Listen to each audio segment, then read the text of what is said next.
Hello friends, ఇవాళ video ఏంటంటే మీకు ఎప్పటి నుంచో హార్వెస్ట్ వీడియోల్లో ఒరుగులు ఊరిస్తున్నాను కదా. సో ఫైనల్గా ఒరుగులు ఇవాళ వీడియోలో ఎలా చేసుకోవాలి, వాటి టేస్ట్ ఎలా ఉంటుంది, ప్రాసెస్ అంతా మీకు చెప్పబోతున్నాను. నమస్తే, నేను Madhavi and welcome to mad garden. So ఇది మనం ఇంకా కారం వేయలేదండి. కావాలంటే మనం తీసిన వెంటనే, నూనె నుండి తీసిన వెంటనే ఏమన్నా కారం మన ఇష్టం, చాట్ మసాలా ఇంకేదన్నా మీ ఇష్టం, ఏది కావాలంటే అలా చేసుకోవచ్చు. చాలా బాగా అనిపించింది, ఎందుకంటే బోల్డ్ అన్ని దొండకాయలు ఊరికే వచ్చేస్తున్నాయి. అవి తిన్నా కూడా, పంచిపెట్టినా కూడా అది నిల్వ కూడా ఉండవు కదండి, అవి పండిపోతాయి కదా. సో ఇలాగా అసలు నేను ట్రై చేశాను అనమాట. మన మిరపకాయలు చేసినట్టు ఎలా ఉంటుందా అని యూట్యూబ్ సెర్చ్ చేస్తే ఇంచుమించు అన్ని రకాల కూరగాయలకి బోల్డ్ అన్ని రెసిపీలు ఉన్నట్టున్నాయి. నాకు ఇవి ఎక్సెస్ అవుతున్నాయి కాబట్టి కాకరకాయలు ఒకటి ఎక్కువ కాస్తున్నాయి. మనకి కాకరకాయలు ఎప్పుడూ కాస్తాయి కదండి, అండ్ దొండకాయలు ఈ సీజన్లో బాగున్నాయి కాబట్టి ఇలా చేశానండి. నెక్స్ట్ ఇంకా ఒకవేళ బెండకాయలు కానీ, గోరుచుక్కుళ్ళు, ఇంకా ఇంకా ఏది ఎక్కువైతే అన్నిటితో ట్రై చేస్తానో. ఒకవేళ నేను చేసి అది బాగా అవుతే, అంటే బాగా ఇన్ ద సెన్స్ వేస్ట్ అవ్వకుండా సక్సెస్ఫుల్గా ఇలాగా డ్రైగా ప్రాపర్గా అయితే కనుక మీకు చెప్తానప్పుడు మీరు కూడా చేసుకుందరు కానీ. ఓకే, ఇది ఈ మెథడ్ ఎలా చేసుకోవాలో ఇప్పుడు చూద్దరు కానీ. సో ముందుగా మనం దొండకాయల్ని ఈ చివర కట్ చేసి, ఇది కోసి ఎండినాకండి చాలా సన్నగా అయిపోతాయి. సో అందుకని లావుగా ఉన్నాయి కదా, ఇంత లావి అయితే ఇంకొంచెం ఒక 6 ముక్కలు అలాగా, లేకపోతే మధ్యలోకి 4 ముక్కలు కోసుకోవటమే. ఓకే, ఇది పండిపోయినవి పక్కన పెట్టేద్దాం. ఇలాగా సన్న పెన్సిల్ దొండ అయితే చేసుకోవచ్చు 4, కానీ మీరు 2 చేసుకున్నా సరిపోతుంది. కాకపోతే పని ఎక్కువ అనిపిస్తున్నప్పుడు, నాకు ఒక్కోసారి ఎక్కువ దొండకాయలు ఉన్నప్పుడు 2 కట్ చేయటం. ఇలా 2 కూడా వేసేస్తాను ఒక్కోసారి.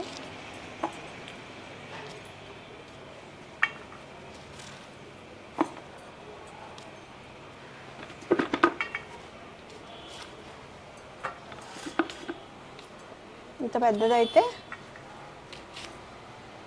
ఇలాగొచ్చినా వేసేస్తున్నానండి. ట్రై చేశాను, ఏమీ తేడా లేదు. అంటే ఏమన్నా మెత్తగా అయిపోయి పాడైపోతాయేమో అనుకున్నాను, కానీ లేదు. మీకు ఇంత దొరకవు కాబట్టి సన్నమే మధ్యలో ఇలాగా 2 కానీ 4 కానీ చేసుకోండి. అండ్ ఇలా దోరగా ఉన్నాయి కూడా ఏం ప్రాబ్లం లేదు.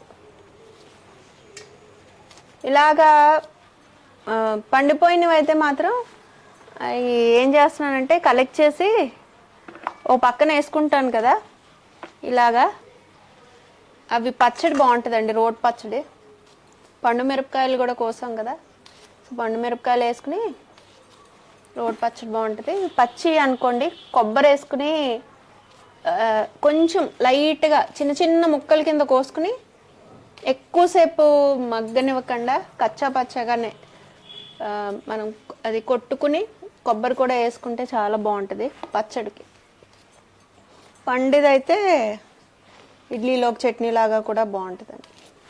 ఒకవేళ నాకు ఎక్కువ అయిపోయినాయి అనుకోండి, అంటే లేకపోతే నాకు ఇంకా చాలా వెజిటేబుల్స్ ఉండవో చేసే ఓపిక లేకపోతే ఎవరో ఒకరికి ఇచ్చేస్తాను. పండినవి ఇలా కట్ చేసిన ముక్కలు ఓన్లీ అలా చట్నీ చేసుకోవటమే కదా, ఎవరో ఒకరు చేసుకుంటున్నారు ఈ మధ్యన. అలాగే చేస్తున్నాను, ఎందుకంటే చాలా ఎక్కువ కాయలు వస్తున్నాయి కదా మనకి ఇవి. అందుకని ఫామ్ నుండి రాగానే ఒక వర్క్ అయిపోతుందండి, ఫ్రిడ్జ్లో పెట్టకుండా ఇమీడియట్గా చేస్తున్నాను, ఎందుకంటే తేడా వస్తుంది. కానీ ఇవి వెంటనే చేయటం అవ్వలేదు. సండే చాలా బిజీగా అయిపోయింది. మార్నింగ్ వెళ్ళే ఉన్నాను కదా, వంటలు అవన్నీ అవ్వలేదు.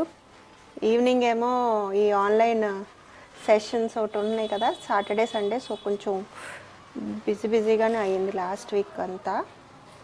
సో ఇవాళ చేస్తున్నాను. సో ఇన్ని అయినాయి అండి, ప్రతి వారం ఇన్ని అవుతున్నాయి. ఒక్కోసారి ఎక్కువ కొంచెం తక్కువ అలా అవుతున్నాయి. కాకరకాయలు కూడా ఇంకొక దీని నిండా నిండుతుంది. బట్ ఈ వారం తక్కువ వచ్చినాయి అండ్ కొన్ని పండిపోయినాయి. లాస్ట్ వీక్ కొంచెం దోరగా పండి కూడా వేస్తాను, చూద్దాం. ఓకే, సో ఇవి ఇలాగా ఇంత చక్రాల్లా కోసుకుని మనం ఎండబెట్టుకోవాలి.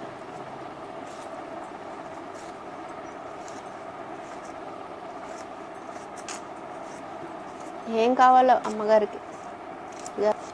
ఇది కోసిన వెంటనే ఫ్రెష్గా చేసేసుకోవాలండి, ఫ్రిడ్జ్లో పెట్టి అక్కడ కండ అయితే ముక్క బాగుంటుంది. ఓకే, ఇవి పండిపోయినాయి ఈ వారం. ఇలాంటివి కూడా లాస్ట్ వీక్ వేసాను, బాగా పండకుండా దోరగా ఉన్నాయి, ఏం పెద్ద తేడా రాలేదు. ఓకే, పండిని అనుకోండి గింజ దీన్ని పట్టుకుని ఉండదు, ఊడిపోతుంది. ఆ పచ్చివి అనుకోండి మనకి అది ఎండినాక కూడా గింజ లోపల గింజ అతుక్కుని ఉంటుంది. ఓకే,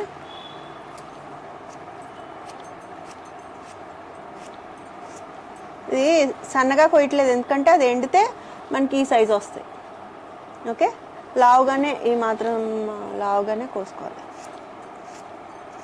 ఇప్పుడు పచ్చివి అనుకోండి ఇలాగే ఉంటుంది, పండు అనుకో ఈ కన్నంలో నుంచి ఇవి ఊడిపోతాయి అండ్ ఆ గింజలు కూడా కరకరలాడుతూ మన తర్వాత వేస్ట్ ఎలాగాను. ఒక మరీ గింజ తయారైంది కాకుండా ఈ సైజు అయితే వేయించినప్పుడు బాగుంటున్నాయి. అండ్ అందులోనూ ఇందులోనూ పచ్చిమిరపకాయలు కూడా కొంచెం కొంచెం వస్తున్నాయి కదా, అవి కూడా వేస్తున్నాం, కలిపేసే వేసేస్తున్నాం అండి. అంటే ఎక్కువ కాదు కదా, ఒక గుప్పుడు వేస్తున్నాను.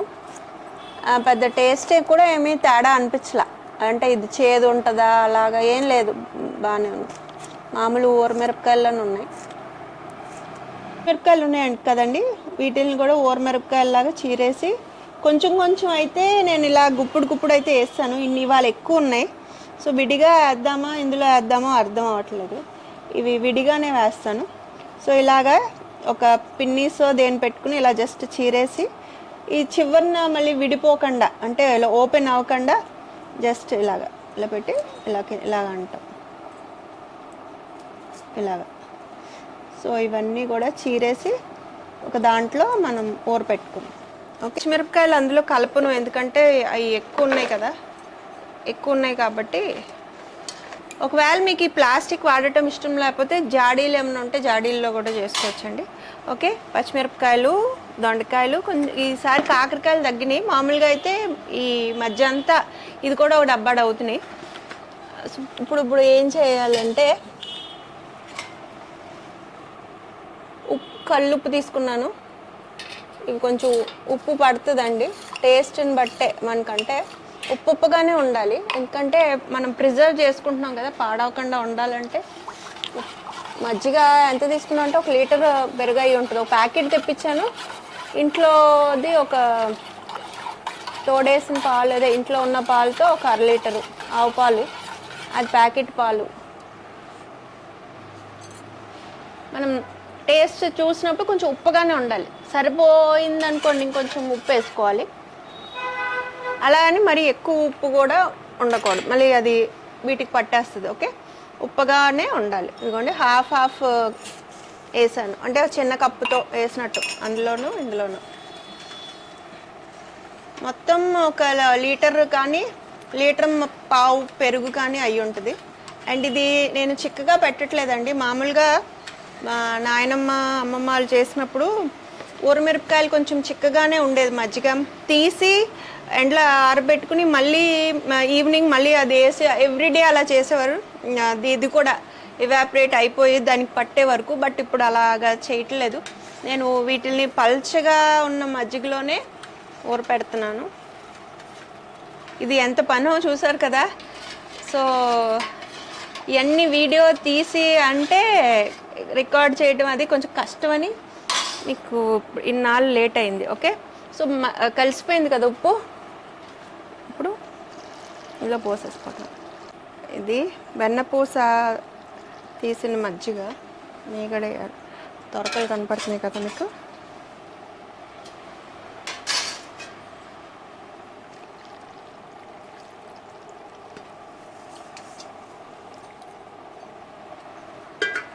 ఓకే,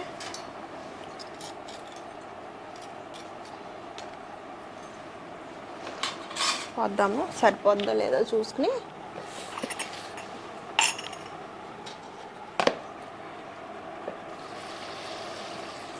ఓకే, అండ్ ఇందులో కూడా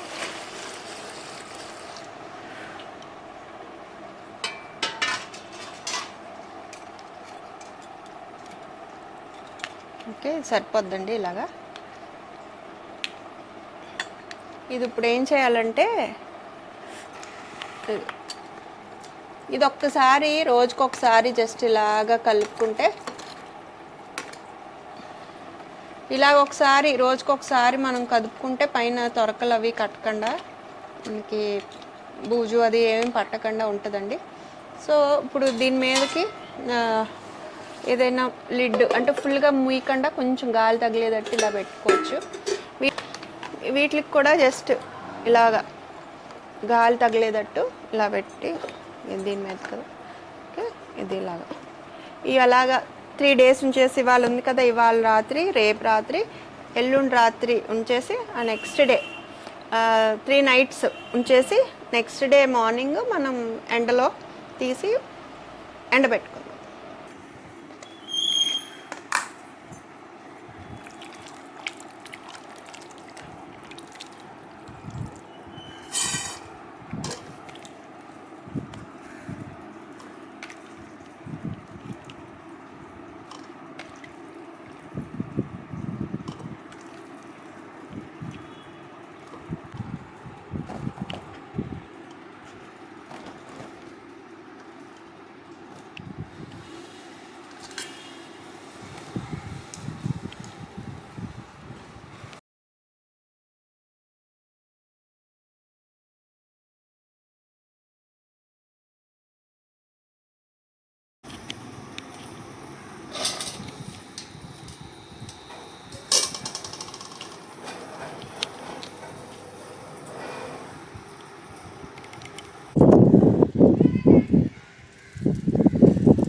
సో ఇవి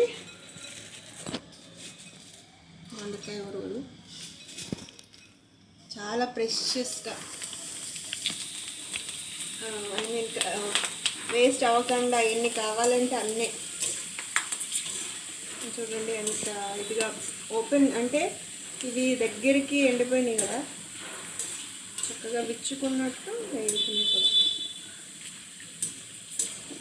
ఇవి మన పచ్చిమిరపకాయలు ఊరపెడతాం కదా, తర్వాత బూడిద గుమ్మడికాయలు కూడా ఒడియాలు పెట్టినప్పుడు ఎలా ఉంటాయి.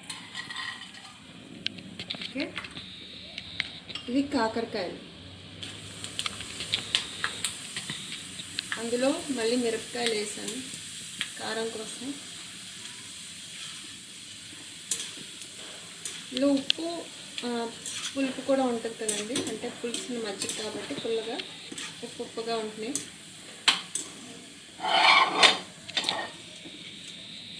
మనం కావాలంటే కారం పైన చల్లుకోవచ్చు, లేకపోతే ఈ కాకరకాయ ఎస్పెషలీ ఫ్రైలు చేసుకుంటాం కదా, ఎండు కొబ్బరి అవన్నీ వేసుకుని కొంచెం ధనియాల పొడి, ఎండుమిరపకాయలు, సో అలా కూడా చేసుకుని వెల్లుల్లిపాయలు అన్నీ చేసుకుంటాం కదా, ఆ కారం కూడా కావాలంటే చల్లుకోవచ్చు.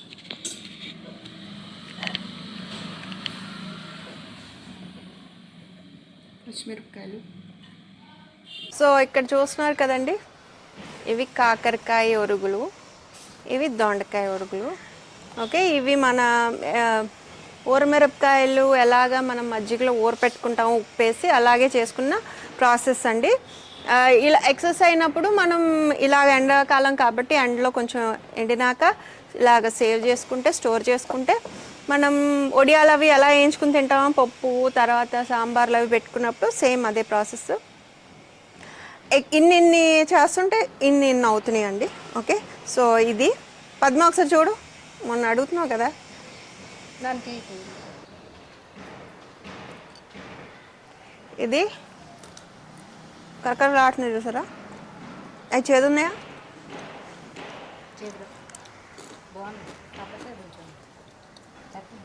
ఇది చూడు దొండకాయ కరకరలు ఆడుతున్నాయి చూసారా, గింజలు కూడా కాకరకాయ గింజలు కూడా పప్పులాగా మెత్తగా ఉంది, బాగుంది కదా. ఇది చేదు లేదండి, కొంచెం చిరు చేదు ఉంది, బట్ హెల్త్కి మంచిది కాబట్టి కూరలు తిన్న వాళ్ళు కూడా ఇది వెళ్ళిపోతుంది. ఓకే, చాలా బాగుందండి. ఇందులో మనం ఓన్లీ ఉప్పు తర్వాత పుల్ల మజ్జిగలో ఊరపెట్టాము, చూడండి ఎలా ఉన్నాయో. సో ఎక్కువ పెద్ద ఇప్పుడు ఇంత చేస్తున్నామండి ప్రతిసారి, ఇది 3 సార్లు, ఇవి 2 సార్లు అండి. 2 సార్లు ఈ బకెట్లతో అయినవి ఒక్కొక్కటి అయ్యింది అంటే ఇందులో సగం. ఇప్పుడు ఇవి ఇన్ని తయారవుతాయి అంతే. సో ఈ ఎన్ని కేజీలు, ఇది 5 కేజీసా? ఓకే, 2 కేజీస్ దొండకాయలు ఉంటాయి ఫర్ షూర్, దానికన్నా తక్కువ ఉండవు. సో ఇన్ని అవుతాయండి, అంటే ఇంచుమించు ఒక 1/2 కేజీ కూడా రావట్లేదు, ఎండిపోతాయి. ఓకే, చూడండి ఎంత బాగుందో చూసారా. ఓకే, అండ్ నాకు చాలా బాగా నచ్చిందండి, టేస్ట్ కూడా బాగుంది, పిల్లలు కూడా ఎంజాయ్ చేస్తున్నారు, అంటే డిఫరెంట్గా ఉంది. మనం బూడిద గుమ్మడికాయలు తింటే ఆ ముక్కలు ఎలా ఉంటాయో ఈ ముక్కలు ఇంచుమించు అలా ఉంటాయండి, ఊర మిరపకాయలు లాగాను. ఓకే, అండ్ ఇందులో మిరపకాయలు కూడా వేసాం కారాని కోసం. ఇదిగో చూడండి, మన గార్డెన్లో ఇవి అవి అన్నీ కారంగా కొంచెం పుల్లగా పుల్ల మజ్జిగ కాబట్టి, అండ్ ఉప్పుగా ఉన్నాయి. చాలా ఈజీ అండి. కొంచెం అవి కోసుకుని 3 రోజులు పక్కన పెట్టుకుని తర్వాత 3వ రోజున, ఒకసారి అయితే 3వ రోజున ఎండబెట్టాను, మొన్న కుదరక 4వ రోజున ఎండబెట్టాను. చక్కగా 3 రోజులు పడుతున్నాయి ఎండటానికి, ఇలాగ ఎండటానికి. ఈ ఎండల్లో 3 రోజుల్లో ఎండిపోతున్నాయి అన్నమాట. అండ్ చెప్పాను కదా క్వాంటిటీ ఇన్ని వేస్తే ఇన్ని వస్తున్నాయి అని, అయినా కూడా వర్తేనండి.